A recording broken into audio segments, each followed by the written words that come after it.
So this is a supplementary aids and services page that you would complete in the IEP when you're adding those services in.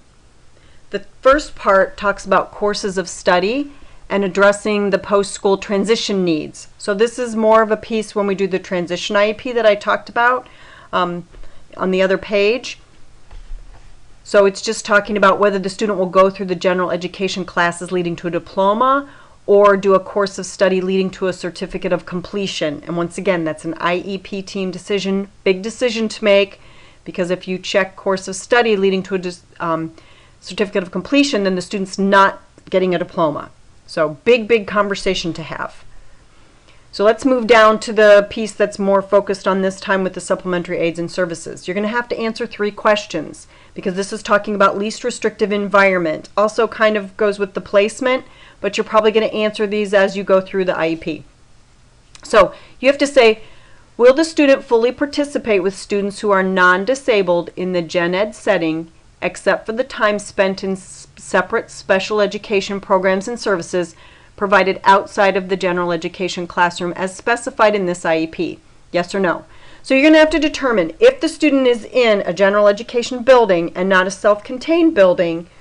Remember, you're looking at the question, can they be out in math classes with an accommodation? Can they be out in English classes with an accommodation? Can they be out in reading classes with an accommodation? So you have to kind of make a little bit of that determination as you're adding the supplementary aids and services in. If you determine that they can go to gen ed with just an accommodation, you may not need to write goals and objectives for that. Remember, you're supporting the need. If the student's in a self-contained building, they probably will not be attending any gen ed classes, and you're just going to have to check, no, student is in self-contained building and there's no general education classes to access. The second one is be fully involved in and make progress in the gen ed curriculum. So whether the student is in the gen ed building or a self-contained building, you're still going to try to work through the gen ed curriculum and not work through a modified curriculum if possible. So even if they're in 3rd grade and they're working on the 1st grade standards, they're still working through the curriculum. So you're not looking at whether they're working on grade level. Are they going through the gen ed curriculum? Are you working on those standards with the students? So yes or no. And most of the time it's going to be yes. If you have to use a modified curriculum, there needs to be a bigger conversation before you finish the IEP. The other one is have the same opportunity as gen education students to participate in non-academic and extracurricular activities.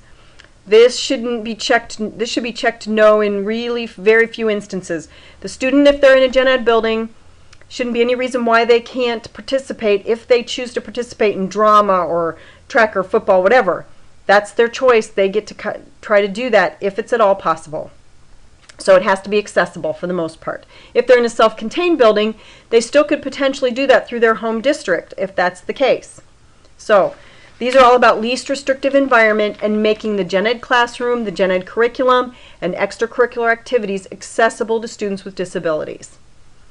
So then you get to the supplementary aids and services, and I've provided you a couple of examples here. Make sure that you read through the quick tips that I've provided for you because that talks specifically about what you need to include here in your supplementary aids and services.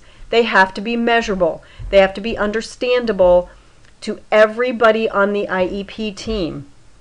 So almost like the goals and objectives, they have to be specific and specified. The gen ed teacher or whoever's going to provide it needs to know exactly what the student is going to need. So anybody who reads it should be able to understand it and provide the accommodation.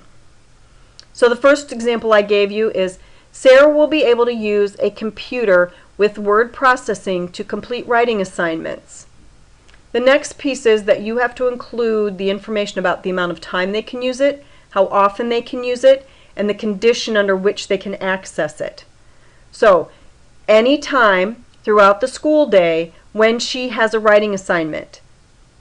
So she's allowed to use that computer anytime through the school day when she has a writing assignment. Now if you want to be more specific, you could say when she has a writing assignment that is more than a paragraph long, because maybe She can write a paragraph on her own, or she can write 2 sentences that are pretty good without having to check them. But if she has to write a whole paragraph, then she starts to have trouble with grammar and punctuation and capitalization. Then you may want to provide it. So you can get pretty detailed with these and be very specific about what she needs, because you don't want to hinder what she can already do. You want to help her when she starts to have a need for that. Another example would be, if Sarah can read on a 5th grade level, anytime material would be given to her on the 5th grade level, she wouldn't need to have somebody read it to her or any help with it. When she starts to move in towards working towards a higher reading level, she may need to have to read to somebody in order to get the words right, or she may have to listen to it on audio tape. So it could say something like, whenever Sarah has reading material that's at a 6th grade level, she's going to need to have to be able to do such and such. Because you want to be able to let them do what they can already do, but provide support when it starts to get difficult. Okay, that's the purpose for the accommodation and modification. So she will be able to use a computer with word processing to complete writing assignments anytime throughout the school day when she has a writing assignment. So that could be any writing assignment, writing 2 sentences, whatever. It's pretty open and broad right there, so you can be more specific. However, on this form, the amount of text you can write is locked. So I'm going to provide you with a Word doc to do your supplementary aids and services, so you can write as much as you need to be as specific as you want. So I just wanted you to be able to see the form that is out there to use. So then you have to provide a location. So the location is in all classes, including art, gym, electives, or extracurricular activities. You can't just say the school building. It's got to be more specific than that. And when you talk about amount of time, frequency, and condition, you can't say as needed, because it's not specific enough. Who's going to determine as needed? It's like appropriate. Okay? So my amount of time is any time. The frequency is throughout the school day, and the condition is when she has a writing assignment. So break it out like a math formula. Make sure you have all the pieces in there. So read it back to yourself and ask if you answered all the questions. The second one I gave you, even though Sarah doesn't have a behavior issue, I wrote one up just to kind of give you another idea. Sarah can go to the special education room for time away, for 20 minutes at a time, when the instructor and Sarah determine, based on the behavior checklist, that she would need to leave the room. Location: in all classes, at lunch and recess. And remember that anybody who's involved, so the lunch supervisor and anybody who works on recess, would need to have that behavior checklist so they could go over it with Sarah if she needs time out. So once again, that's that providing the documentation to whoever's going to work with her and needs to know that information. So there's also some resources you can use. There's an accommodation manual that's out there, and I think I provided that in the Webliography, and it might be in the doc sharing. But the information is also in that quick reference guide. It gives you some references you can use to help give you some ideas on accommodations. So you're going to then do your draft accommodations and services for your assignment.